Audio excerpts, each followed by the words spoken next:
Learning is so important, and the bookcase reminds me of this because the world is changing so quickly.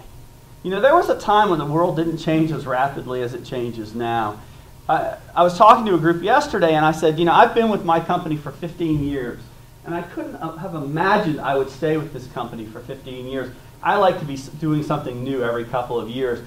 But the reason I've stayed with Jennings for this long is because we keep reinventing ourselves. We are a new and different company every 3 years or so.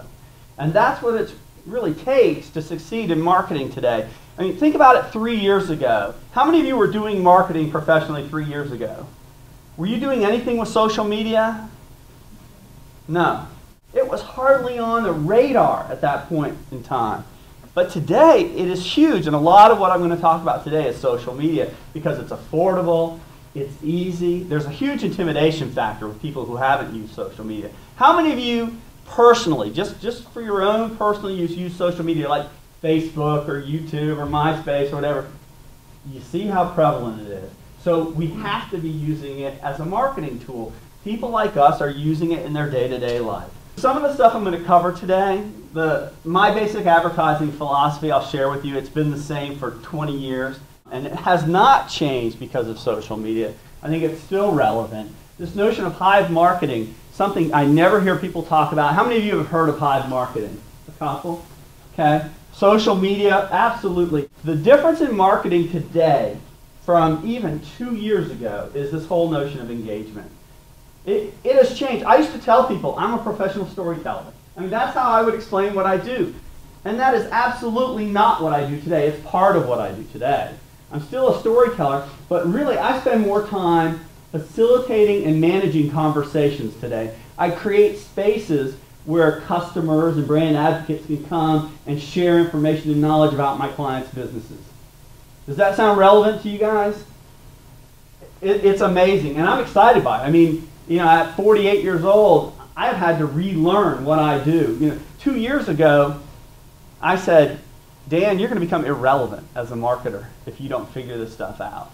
I had never blogged, so I started a blog, and then I realized, you know what? Blogger is so different from WordPress, which is so different from whatever else. I have a blog on Ning as well. I need to know what these different platforms are in order to use them. So I started blogs on all three, just to see the difference in those platforms, because I can't recommend them to clients if I don't know how they work and which ones meet their needs, you know, better than the other. So it's really an exciting time to be a marketer and a cost-effective time to be a marketer, and we'll get into that more in a minute. And then online marketing, you guys know what that is. We'll talk about that briefly. And then the customer experience. I tell you, in a recession, there's nothing more important, and if you're talking to customers of any type or thinking about your own business and your own customers, man, take care of those people. This is the time to really embrace your customers, have that brand experience be really rich so that they're out there advocating on your behalf. Absolutely. You know, you have to cherish your customers. Let the bad ones go, but cherish the good ones. The first point I will make today is in a recession, and we're supposed to be talking about marketing in a recession, this is no time for retrenchment. You know, and I'll talk a little bit about that in a minute. But if anything, step up your community involvement. I mentioned taking care of your customers, absolutely. This is a great time to be involved in your community, and it doesn't have to be expensive. But get involved in the community. It's this notion of eco-branding, and eco-branding is something I talk to a lot of groups about. Eco-branding is this notion of marketing shared values with your audience so that they relate to you not just as a product or a place or a thing, whatever you are, a service, but as somebody who shares their values. Can you think of a business who does this that you might run into daily? Who markets their values to us? Starbucks. They are the classic example. It's not about coffee with Starbucks. It's about the environment. It's about fair trade. I mean, they're putting their values out there. Absolutely. And what's the difference between Starbucks and Dunkin' Donuts? If you had to put them by like a class of people, you know, upper class, middle class, whatever, what does Dunkin' Donuts represent? Working man. Working man. Working class values, right? I definitely see that. Whereas Starbucks, they're more the elite. You know, in fact, what Howard Schultz made a speech at their annual conference about a week ago or a week and a half ago, saying that somehow their competition has tagged them as these purveyors of excess, and they have to get past that image. And so what has Starbucks done? They've come out with value meals. Anybody know what they call their value meals? It's something elitist. I can't remember. I'll come up with it. I wrote a blog post about it, but it's pairings. They're pairings. Only Starbucks is a value meal of pairings. But that says something about who they are. But companies are constantly putting their values out there. Subaru, what do they stand for? Family, environment, right? Ecology. Banks. What are banks marketing today? Have any of you noticed banks? You know, this is a bad time to be a bank and try to get new customers in particular. What are banks marketing today? Stability is the big message now. Yeah, absolutely. But have any of you seen the green checking accounts and green car loans? Do you really believe those are green banks with green values? No, but they think, okay, consumers hate us today. Where's the common ground? How can we make a connection with consumers? And they go for the values. It doesn't always have to be fake. It can often be genuine.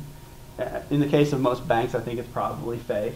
But there can be, as an organization, you can genuinely have these values that you want to share with your target audience. And it's a much better way to relate with them. You form a much deeper bond than you do simply through being a seller of widgets. And that's the point behind echo branding. Now, when you do good stuff in the community, and this is where we get into the meat of it, I'm a huge proponent of leveraging everything. So when you do some good deed, you know, it's not patting yourself on the back to promote the fact that you do good deeds.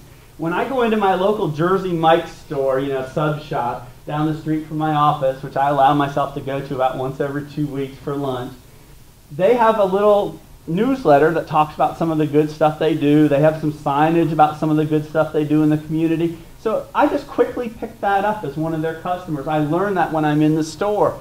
And you should do the same thing. The people want to know, your customers want that kind of relationship with you typically. So do a press release, and I'll talk about press releases more in a bit. Do some signage in your locations. Put it in a newsletter. Do an announcement on your website. Put it in your blog. And if you don't have a blog, let's start a blog. Put it in an email blast. Don't overwhelm your customers with email blasts. Like I have some people who are blasting me daily. But put it in an email blast monthly or bi-weekly. But tell the story. You know, it's not enough to do good.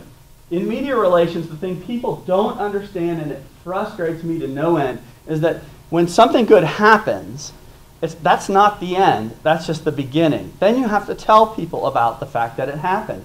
Even if the good thing happening, let's say you have a business, you have a new design business, you know, and you get an article in the local paper promoting the fact that you're there and you're doing great work.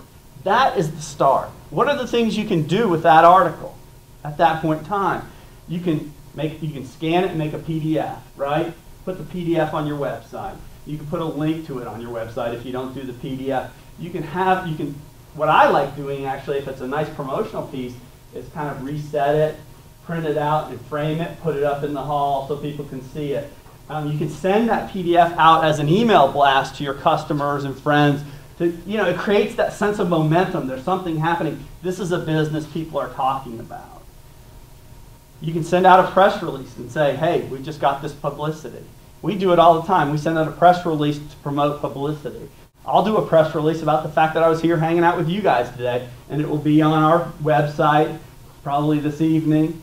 It'll be, I'll send it out to news media, and it'll be very searchable on the web by tomorrow. If you Google Dan Dunlop and anything about Charleston, this will pop up.